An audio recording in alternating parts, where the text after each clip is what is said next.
Cod fishing with gill nets began in Portagrave in the early 1960s. Chespetton Sr. started this fishery in his boat, the Conception Bay Queen, when the price of fish was 2.5 cents a pound. In August 1984, the Maryland Marie II, owned and operated by Aris Porter, went to the Virgin Rocks, 100 miles offshore, to fish cod alongside the Portuguese fleet. Cod was bringing in a price of 22 cents a pound. Shortly after, he was followed by the Carl Venture, owned and operated by George Penton, and the Scobie J, owned and operated by Reg Penton. Cod from gill nets fluctuated from 22 cents a pound to 26 cents a pound in 1984. In 1991 and in early 1992, before the cod moratorium, prices went up to $1 a pound. Here is the inside of a 65-foot longlighter fishing cod with gill nets. First to go overboard is the staff with a radar reflector. A balloon buoy is tied just a couple of fathoms from this staff at this end of the awl-up. When the awl-up is run out, the end of the gill net with a chain or cement weight is set over the stern, and the rest of the gill net follows. There are from 6 to 20 gill nets in the fleet, or string, each one tied to the other. While the nets are being run overboard, all men are watching to ensure that no tangles go overboard as well. Tangles could stop the net from fishing its total efficiency and could also cause the twine to tear. When the net is torn bad enough, the web or the middle of the net has to be cut out and replaced with new twine. This proves very costly.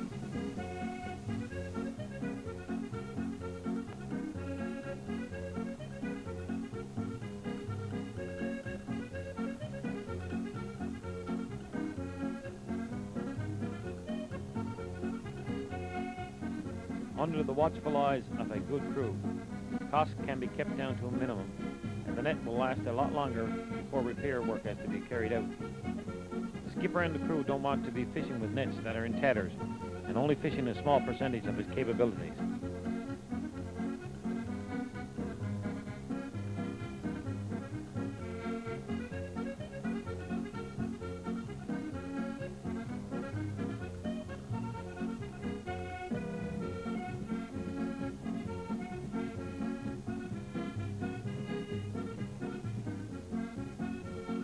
Many fishing boats fished on the Virgin Rocks before the cod moratorium began in 1992.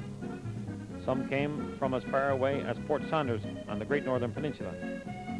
Other boats were leased in Nova Scotia by Newfoundland fishermen and pursued the cod gill net fishing 100 miles from our shores. There were wooden boats from 35 feet long to 65 feet long, as well as quite a few still old longliners fishing side by side for cod.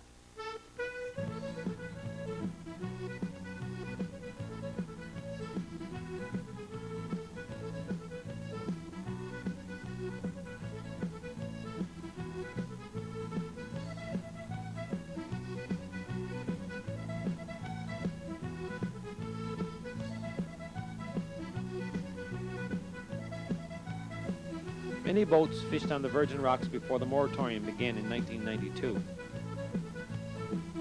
Some of the finest fishing boats in Canada are the fishing boats owned and operated by fishermen of Portagrave. Many of those boats were built by the fishermen themselves.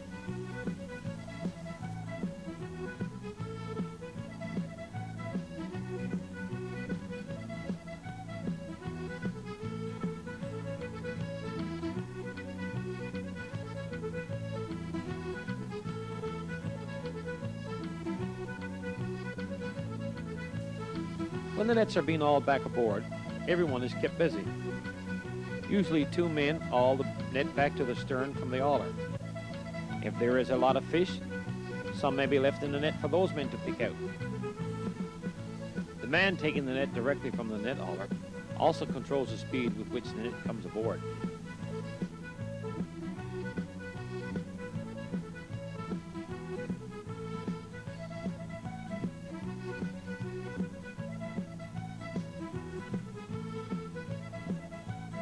When there is a lot of fish and the table is full, this man may have to stop the hauler to pick fish before any more of the net can come aboard.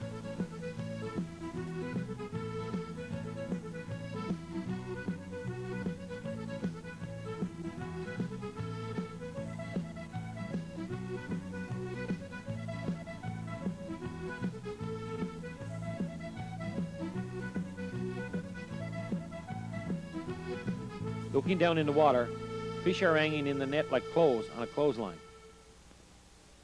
When fish are plentiful, all ends aboard are happy, and the work proceeds smoothly as they pick the fish from the nets. When the fish are not plentiful, 1 or 2 men may leave the picking table to clean the fish and put them below deck to be iced in the fish hole. The size of the fish varies from the area being fished. Some fishermen prefer to fish for bigger stake cod, which bring the biggest price. Others may decide to fish slightly smaller fish for less, and pick up the difference in the price by the increase in volume.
Fleet of nets are aboard, 1 man prongs the fish into the fish box with a pew.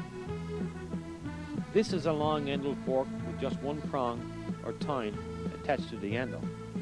The fishermen always stick the pew in the head of the fish so as not to damage the fish that will be used for the marketplace.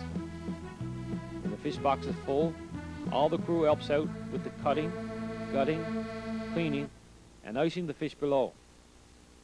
The wash box has the water changed after every dump. Each skipper knows the approximate weight of fish that would fill the box, and by keeping track of the number of dumps, can calculate the approximate weight aboard his boat before being weighed at the wharf or fish plant.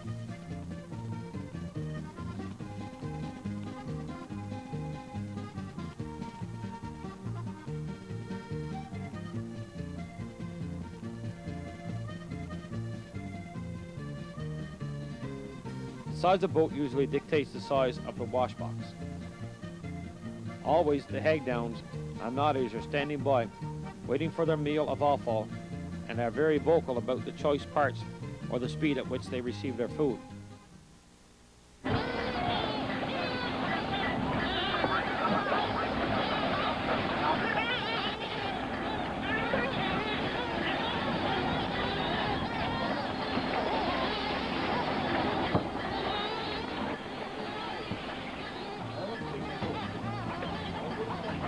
When this fish box is full, the door is open and the fish fall or are helped into the chute, which in turn sends the fish into whichever pin below deck that the skipper wants filled first.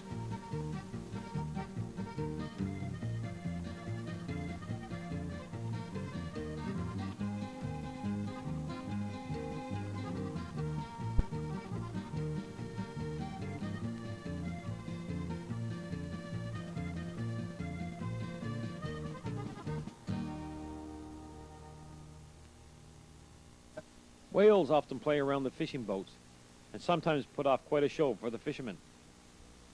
When the fish are iced in the hole, the next fleet of nets are found and the process of hauling begins all over again.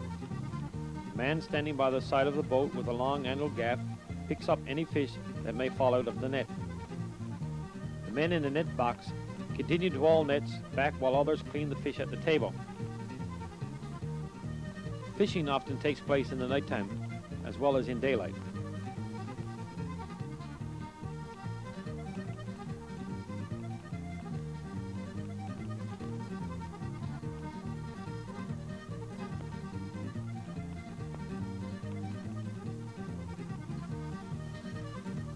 This has been a good fleet of nets, and the fishermen are happy to pose for the camera along with the fine catch of fish that covers the deck of the boat. The process of gill netting codfish seems to have no time clock as day and night run together. When fish are being caught, no one seems to mind the long hours. As the work continues with hauling, picking the fish from the nets, hauling the net back to the box, and cleaning the fish before shooting the fish into pins in the fish hole below. The men pass each hour by telling jokes or stories, with a small amount of carrying on thrown in for good measure. The work, however, is always handled professionally, as well as with the utmost efficiency.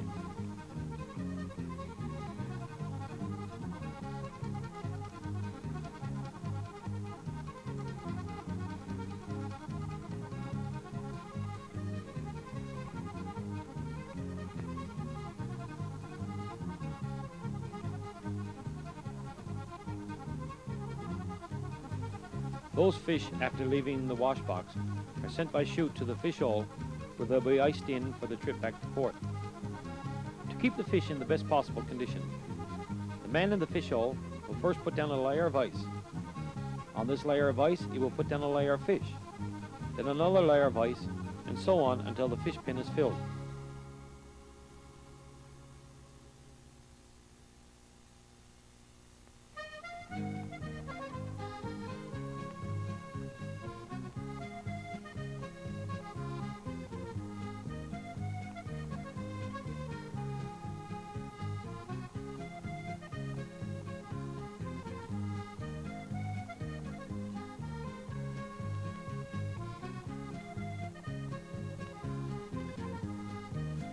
It is not unusual for planes with DFO officials on board to fly low over Newfoundland longlines. By doing this, they appear to be telling the fishermen that they are doing their job in protecting our valuable fish stocks.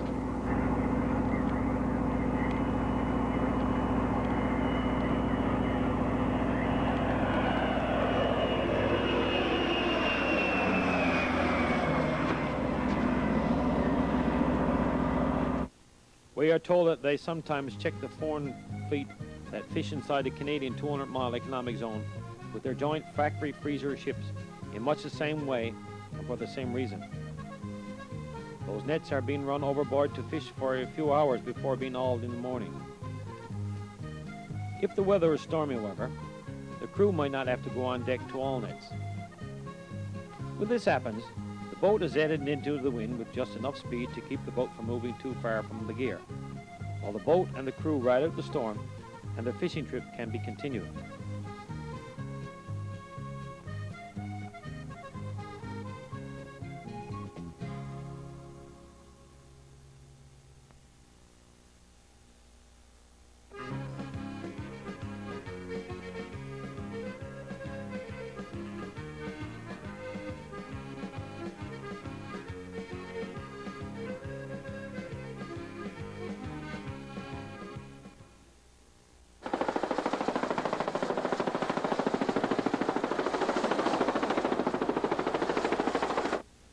If a medical emergency should arise, the Canadian Coast Guard may have to be called for assistance.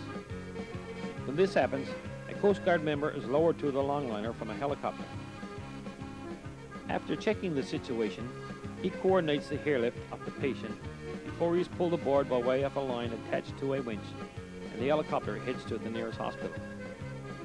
With the heaving of the boat and the movement of the helicopter, this could take a few minutes. The Canadian Coast Guard personnel, however, are very competent and the airlift is soon completed. Every man aboard is relieved, knowing that his fellow crew member will soon receive the medical attention that is needed. They are thankful that our Coast Guard has experienced men to render assistance if a need should arise. A couple of van signals and the member of the Coast Guard is pulled from the longliner up to the helicopter, and the trip to the hospital is underway.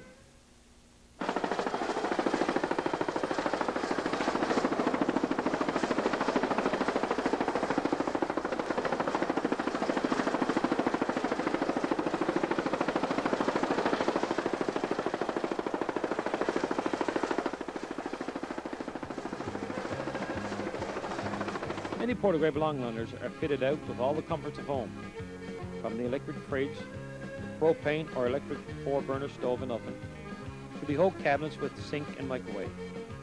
The walls of the galley are finished, and the sleeping quarters below deck under the wheelhouse are covered with vinyl upholstery.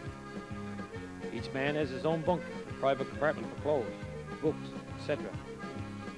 The eating area in a bigger longliner will usually sit from 6 to 8 people in a single sitting. The wheelhouse is all the latest and most modern navigational equipment, from VHF radio to ship to shore, and from colored sounder and radar to automatic pilot. Everything is at the skipper's fingertips.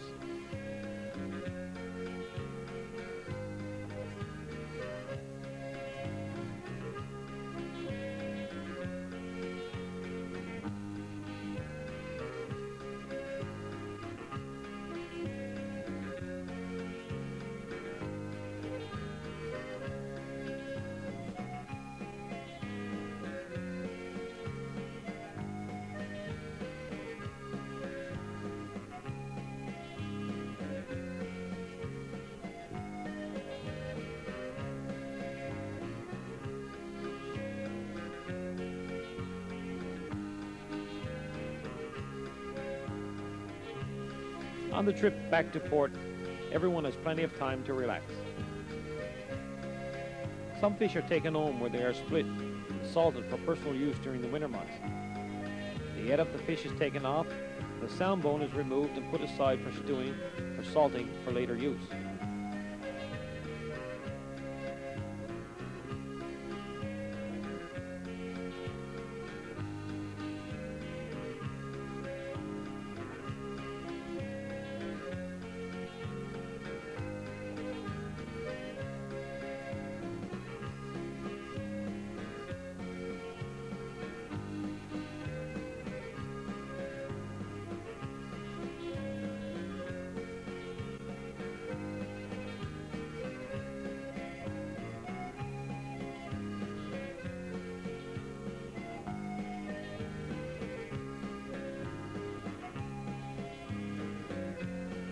When the sound bone is removed from the fish has to be washed again in clean water.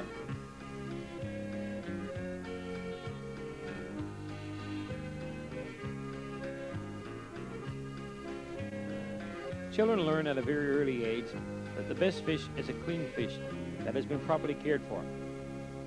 We also know that as this young man grows up, he will learn all there is to know about fishing from his dad. He will learn how to catch and care for the different species of fish that we have been blessed with in the waters that surround Newfoundland. The lesson he is learning at this age is that cleanliness is a #1 priority.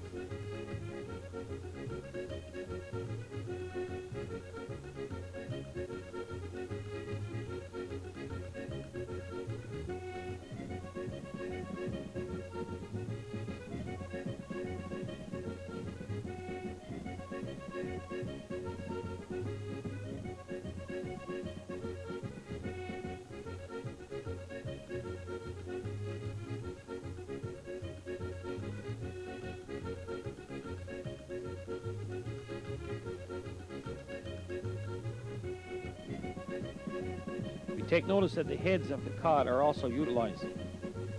The heads are cut out, cleaned, and salted for winter eating by the family, friends, and neighbors who consider the cod head to be a real delicacy fit for a king. As we leave this fishing stage, we think about the gillnet fishery as being the means of Portagrave fishermen to make a living from the sea. Dragging for skate didn't happen to Portagrave fishermen until Vern Penton began in 1994 in his boat, the Marine Clipper 2. The price began at 70 cents a pound for skate wings. The second boat to fish skate was an Atlantic Sea Clipper owned by Lester Penton. In 1995, the price of skate dropped to 40 cents a pound. Skate can be found on the ocean floor at a depth of water between 60 and 100 fathoms. The otter trawl is very similar to the one used for dragging for cod. One major difference being the size of mesh in the dragnet. Skate fishermen use 10.5 to 11-inch twine compared to 5-inch in a cod otter trawl. The net is taken back with a hydraulic winch bolted or welded to the deck of the boat. The warps between the net and the winch is made up of 3/4-inch cable marked at 25 fathom intervals with strands of rope. As the men don their rubber clothes, we notice that the first of the trawl to break water are the doors, which keep the net open while it is being towed over the ocean bed.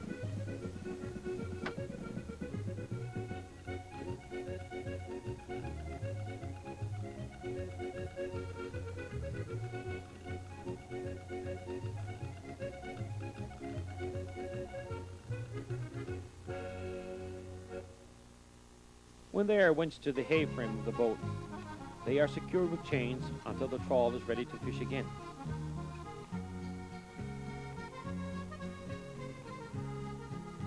The bridle is then secured to the net drum.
The net floats are observed on the surface of the water. While we wait, the net is slowly but surely pulled towards the stern of the boat.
As the net begins to roll upon the drum, the first fish we see is a halibut.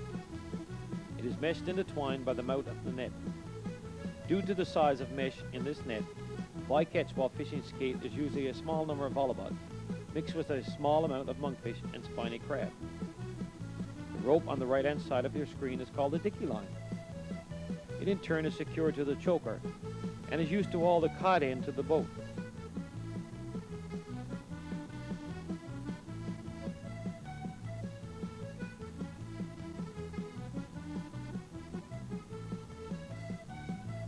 When enough of the net is rolled upon the drum and the fish are forced back to the cod end, a rope is hooked into the choker and the cod end filled with fish is hoisted aboard.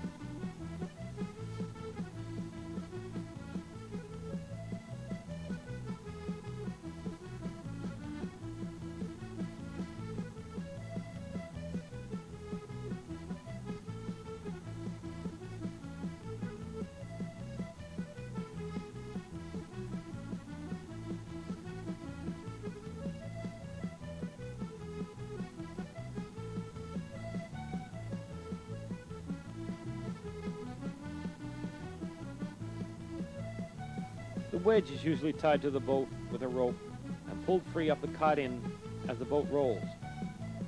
This loosens the drawstring and the fish in the net fall to the deck of the boat.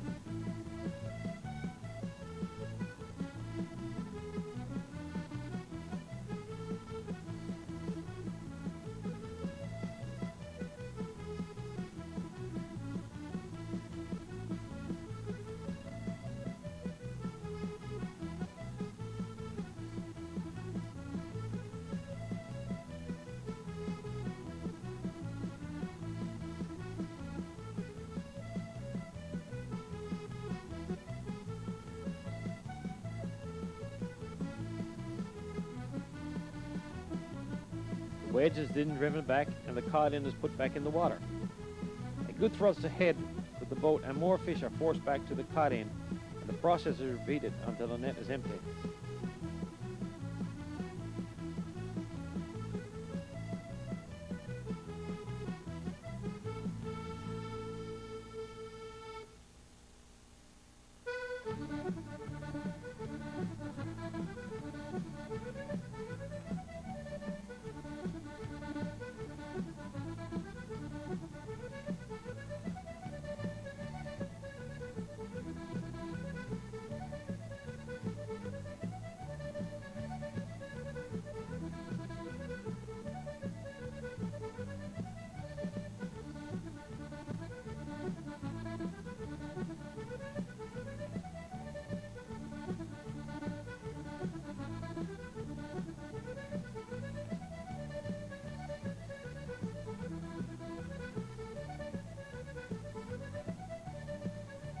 If the weather is calm and the water is still, the wedge could be pulled by the men to give a quick tug on the rope, freeing the drawstring and allowing the fish to be removed from the net.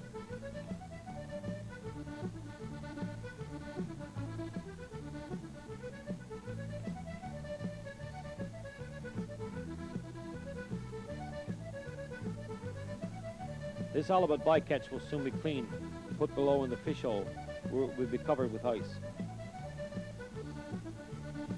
The monkfish will also have its insides removed and iced in a separate pin in the fish hole below.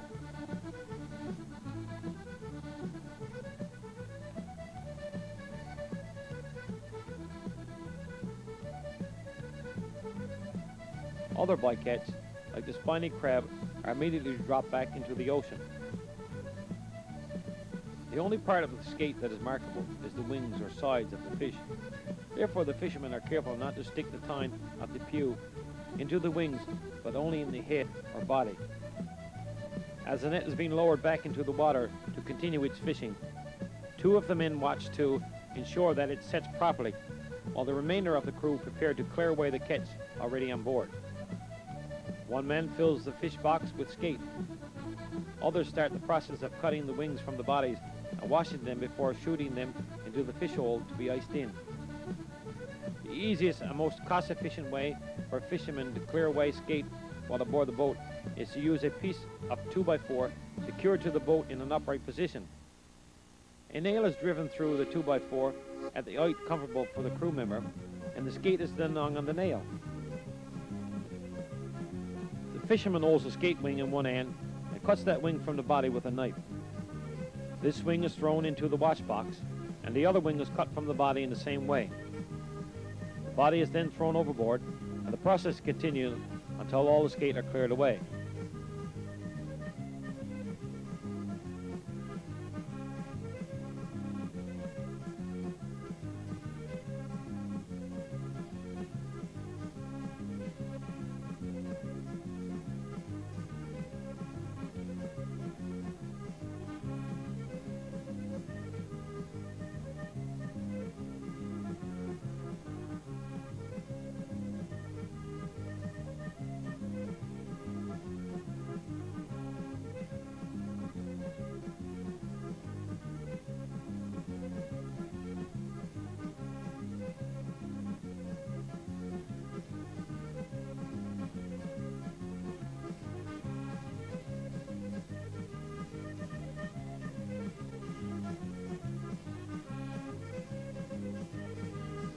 As the doors of the otter trawl are being lowered into the ocean, clean salt water replaces the water that washed the fish that are now in the fish hole. Crew continue their work of cutting off the skate wings and icing them in the fish hole.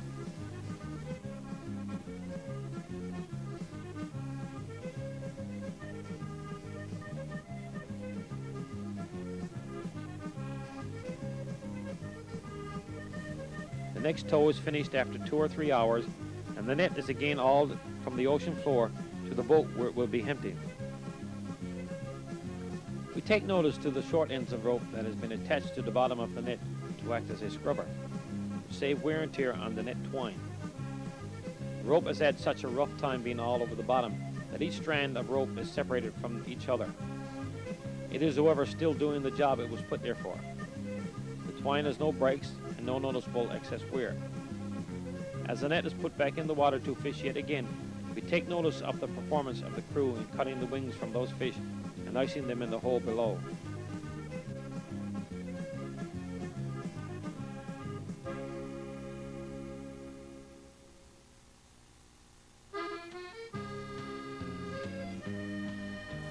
When the day's work is over, this member of the crew decides to help out in the galley.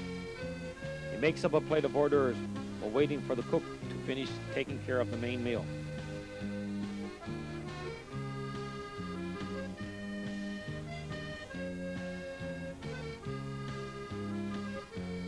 While the crew waits patiently for this delicacy, we also look on with mouth-watering anticipation to this very tasty treat. Reflecting back, we realize that this relatively new skate fishery gives Portagrave fishermen yet another opportunity to allow them to continue to make a living from the sea. One of the first commercial licensed fishing boats to fish tuna in 1988 was the Atlantic Clipper II. This boat was owned by Lester Petton of Portagrave. The average price of tuna that year was $10 a pound. Only 5 fishing boats were licensed by the Department of Fisheries and Oceans in 1988. Commercial fishing took place around the Virgin Rocks, which lie about 100 miles offshore. Since then, other boats have obtained licenses, and other areas of the Grand Banks have been fished for those giant fish. To fish tuna, men begin by dropping bait overboard to entice the tuna to stay close to the fishing boats. This bait could consist of fish guts, squid, or other types of bait. When the area around the boat has quite a lot of bait in the water and the tuna are feeding, fishermen bait a hook and throw it overboard amongst the bait already in the water. Each boat is permitted to have 2 hooks in the water at any given time. When a tuna is hooked, the line is not pulled in immediately, but is tied to a rope which in turn has 2 or 3 balloon marker buoys tied to a few fathoms apart. The tuna, by swimming away from the boat and swimming deeper into the ocean, has to pull those balloons through the water.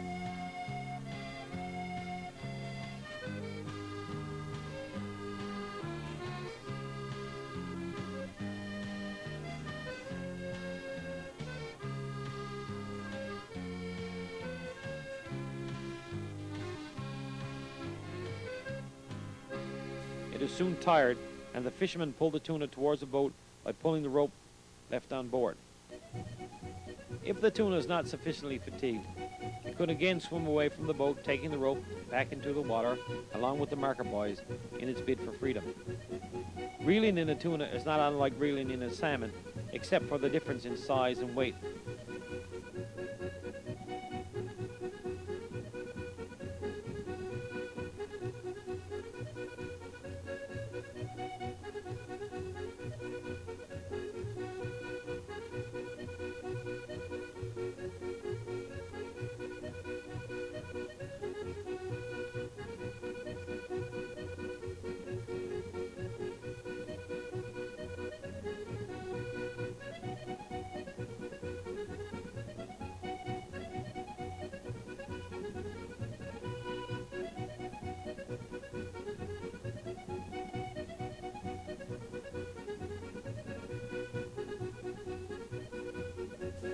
At one time, it was not unusual to shoot the fish when it was pulled to the side of the boat, though in later years, this practice has been all but discontinued because when shot, fish do not bleed sufficiently to procure the highest price possible on the Japanese market.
When the tuna finally tires out, the job of hoisting the fish aboard the boat begins. The fish is worked around the side of the boat until a rope can be dropped over the tail. With some life left in the fish this size, tying a rope to his tail is not an easy chore. When the tail is finally captured, the tuna is hoisted aboard the boat with the deck winch. Great care must be taken at all times to make sure that the fish do not hit the side of the boat hard enough to cause a bruise. Many boats use carpet on the outside of the boat as a precaution.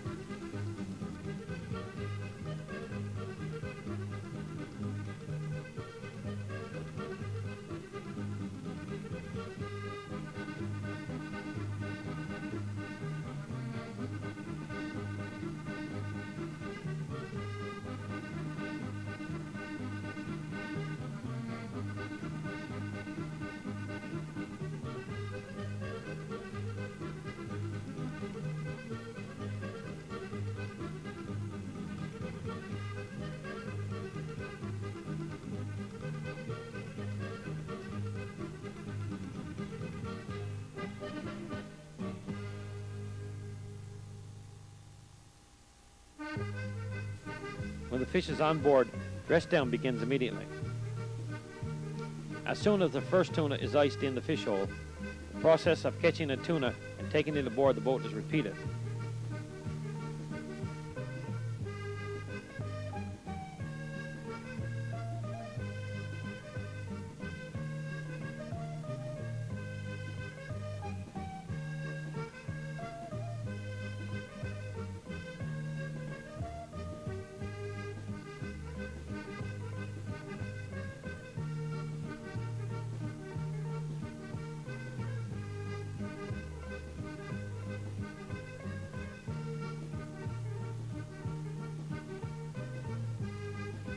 Sometimes, if the tuna is not completely tired out, the crew may have to do some fancy rope work to get the rope around the tail in order to hoist the fish aboard.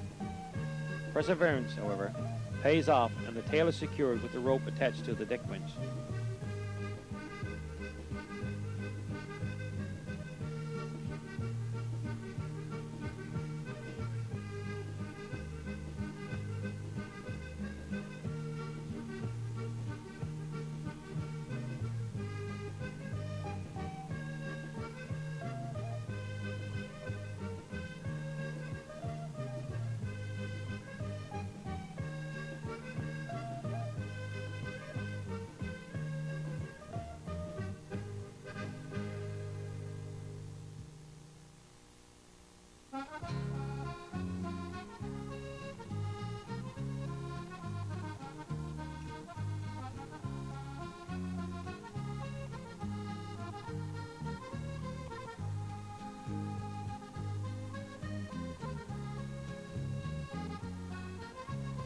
Even when this tuna is aboard the boat, it still puts up quite the fight and has to be restrained so as not to injure itself and bring an inferior price in the marketplace.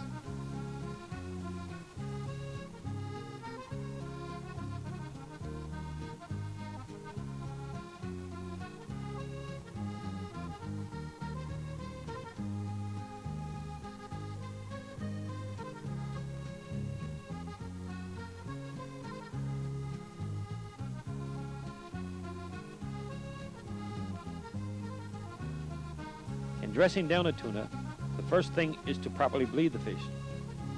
The head is then cut off with either a meat saw or an electric chainsaw.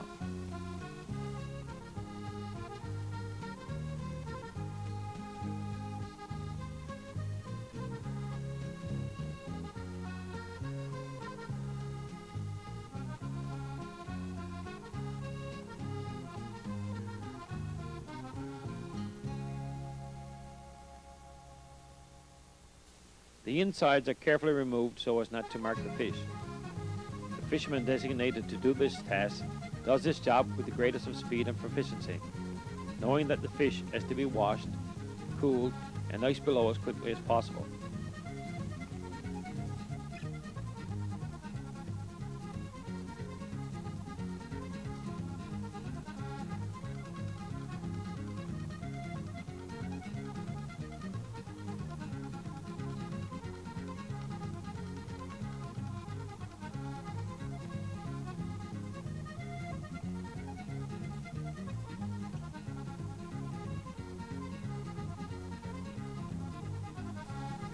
When the gut is removed, the fish is washed and lowered carefully into the fish hole.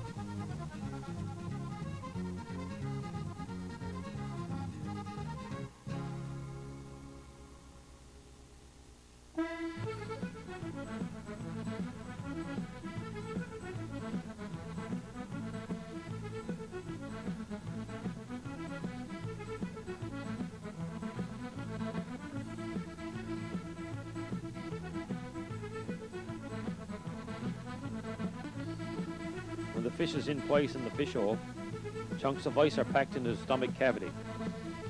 Paper is then put over the tuna and is covered with ice for the trip back to port.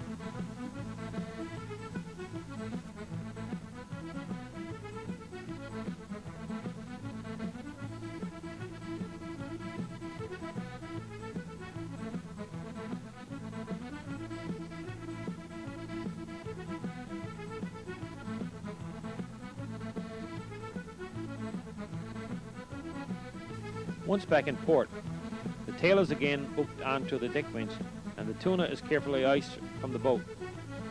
The tuna is weighed coming out of the fish hole by the way of a set of weights attached to the cargo boom. When the weight is recorded, icing out the tuna continues.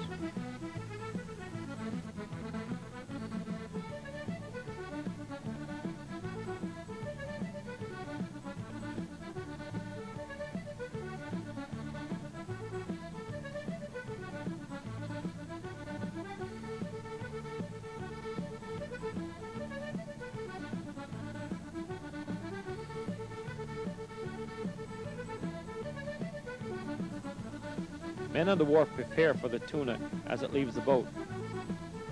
A large wooden coffin-like box is lined on the inside with plastic and a bed of ice. Meat packing paper is next put in place to keep the tuna from touching the ice.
tuna is then lowered gently into the box, but the tail is removed.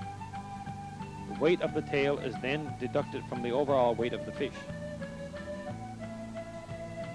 A thermometer is inserted into the tuna to ensure the proper temperature of the fish before it is again packed with ice.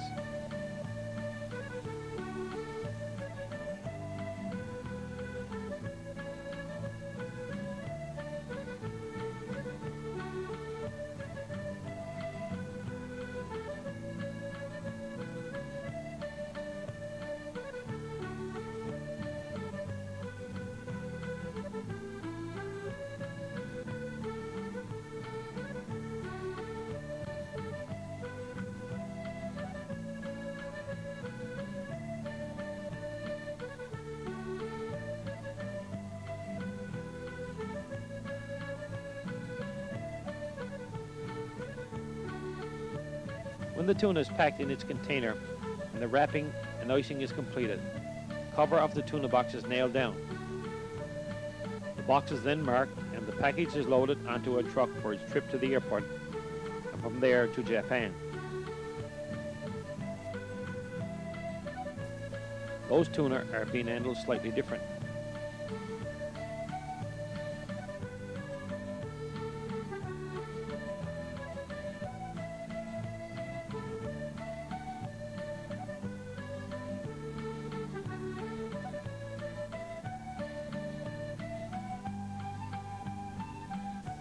First, they are hoisted from the boat with the cargo winch.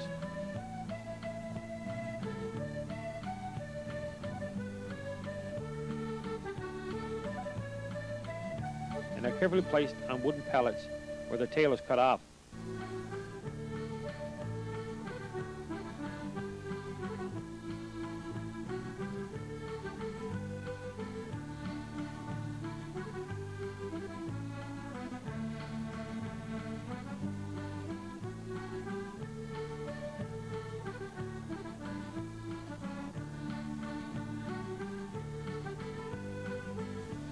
Non-end straps are used to cradle the tuna while it's being lifted by a forklift.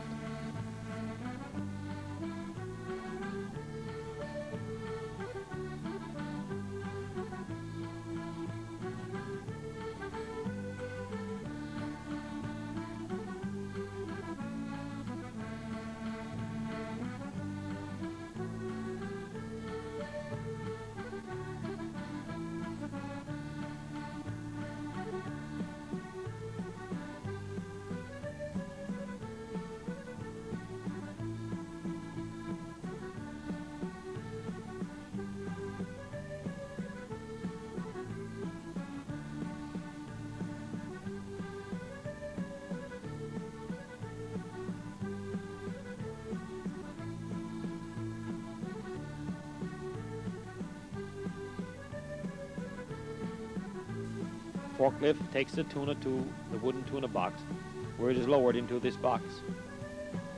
One end of each strap is unhooked from each fork, and as the lift rises, the straps are pulled from under the fish, and the men continue to cover it with paper, ice, and plastic.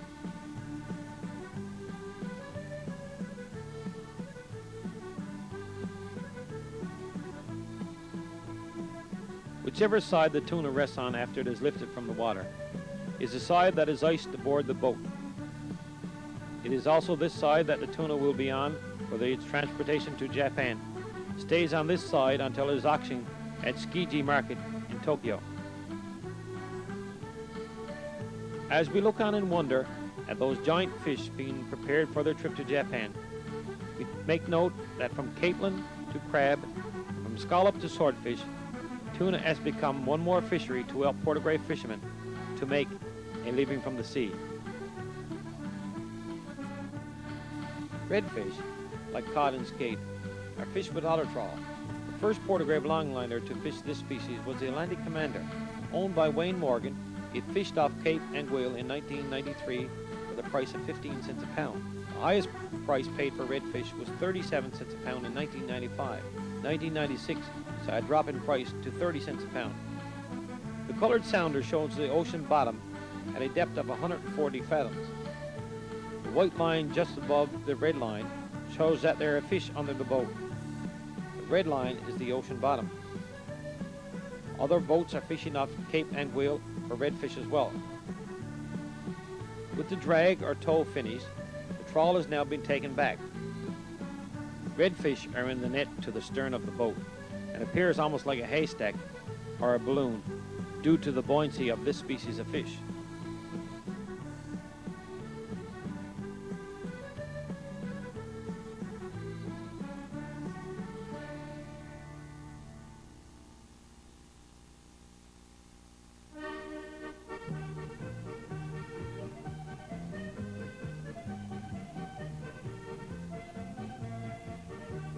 As the net gets closer, we can easily see the large number of fish that is in this one tow.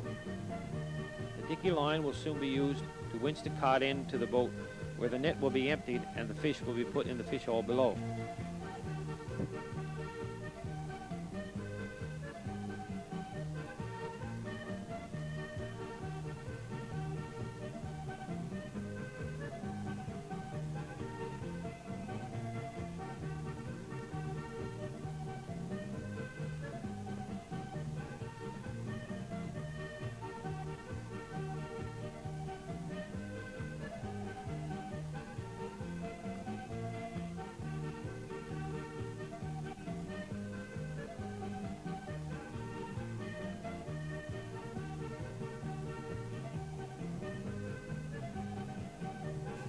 The man on the winch shakes out some of the redfish that are meshed in the cod end.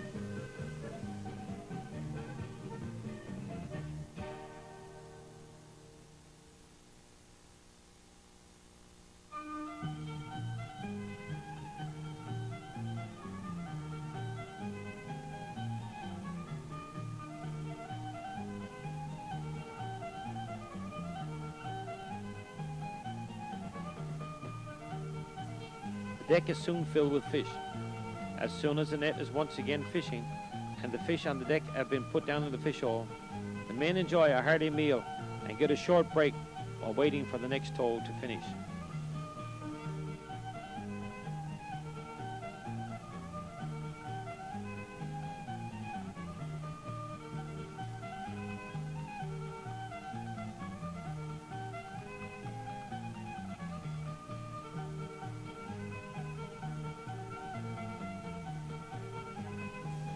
After a 3-hour tow, the trawl is again pulled to the boat.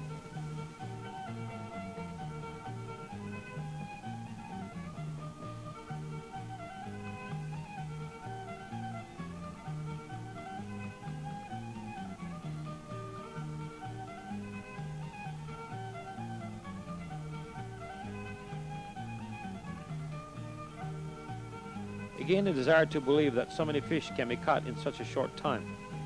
The cod end is pulled to the boat and the net is quickly emptied. Time spent aboard the boat, however, is not all work.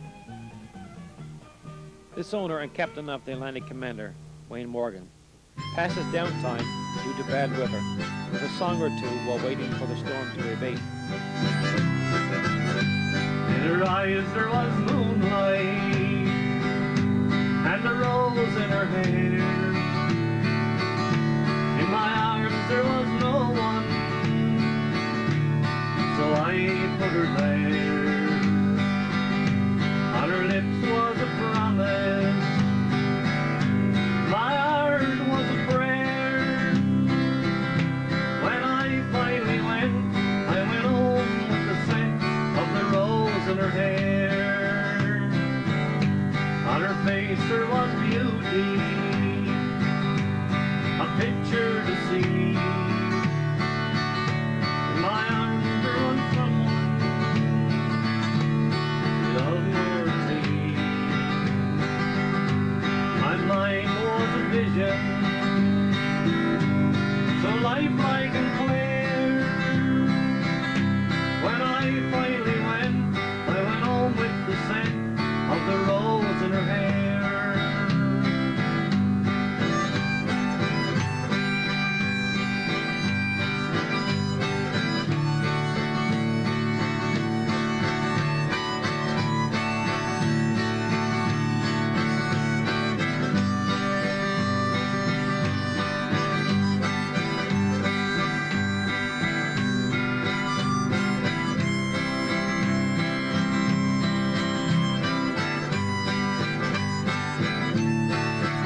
soundly asleep.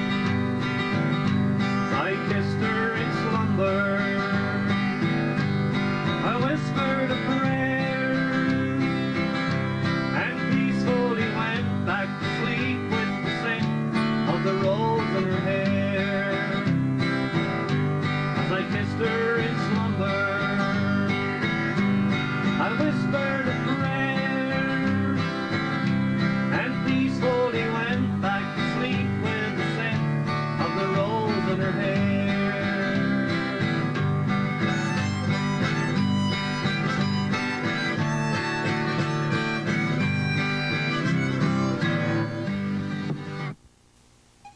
As soon as good weather returns, the Atlantic commander is back on the ocean fishing redfish.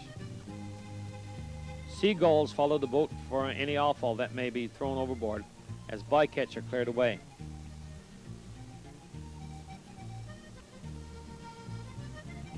The warps are being taken back amid a bit of clowning around by some of the crew.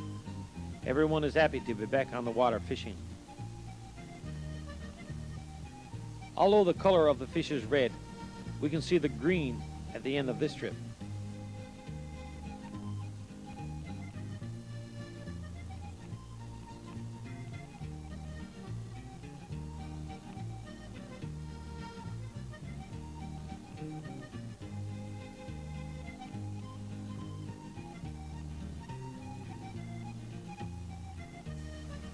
With Christmas just around the bend, the colors red and green will have everyone smiling and telling jokes as the hard work of putting the fish in the hole below still continues. As men shovel the fish away from the ramp, other men make sure the net is back in the water and fishing.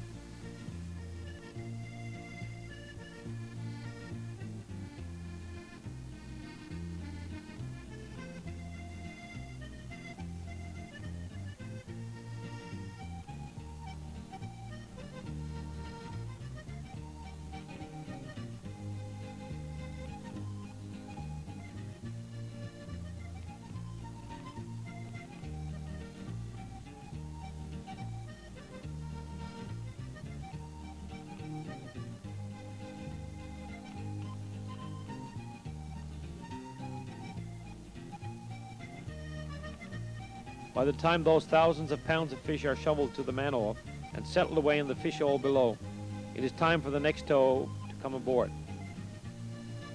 After a quick break and a mug up, the warps are winched aboard. A piece of gill net that has been lost sometime in the past also comes aboard with the cable. This piece of net will be taken to port and destroyed to prevent accidental fishing. No fisherman wants to see gill nets in the water unless they are being tended. Pieces of net are not left in the water when they can be removed and taken back to port.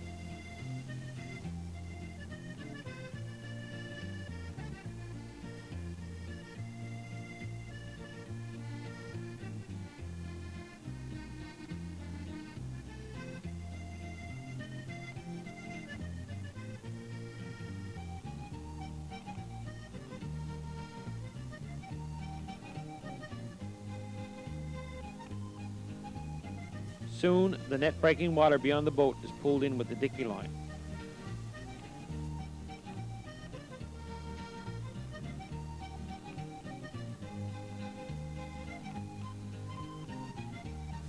Those fishermen aboard the Eastern Princess put their net back in the water for the next tow. Before all the net is overboard, any fish that are in the net must be removed.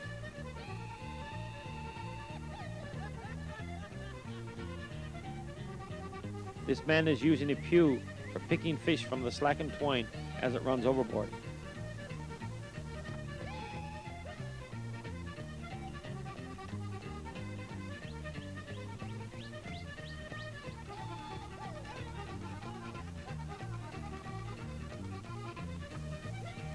When the net is finally fishing, the catch that came aboard with the last tow is shoveled through the hatch, where a chute will direct the fish into whichever pin the skipper wants filled to distribute the weight evenly.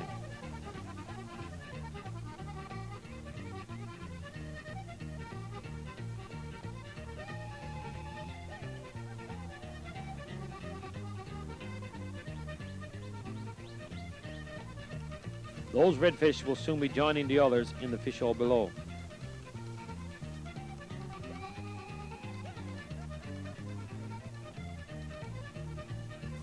This halibut that came aboard as a bycatch in the second tow is kept separate from the redfish and must be carefully cleaned before going into the fish hole.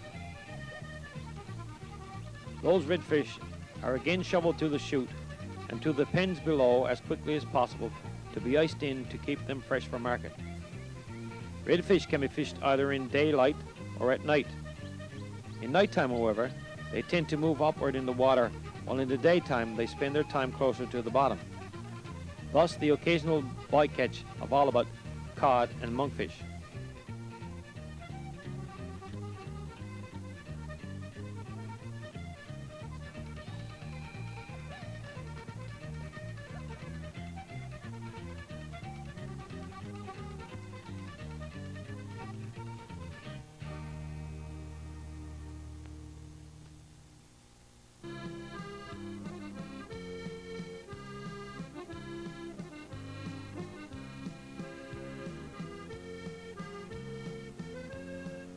Monkfish will eat other species of fish, and it is not unusual to see old skate and sometimes redfish in their stomachs. Monkfish as a bycatch, while fishing redfish, is not profitable, but is cleaned and taken ashore whenever one is caught.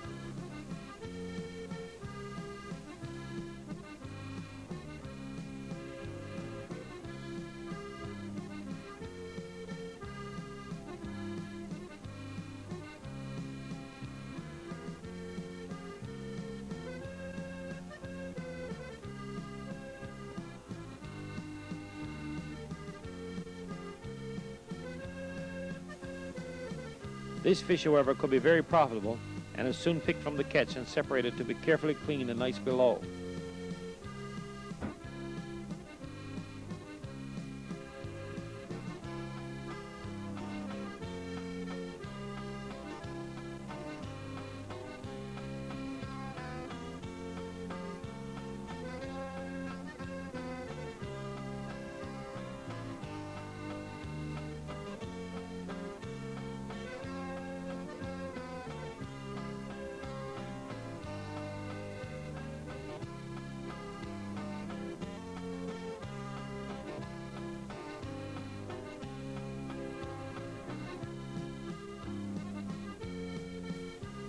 Halibut and cod are considered to be money fish, but when caught in large enough quantities, redfish are also considered to be money fish, as more boats take part in this fishery in their bid to make a living from the sea.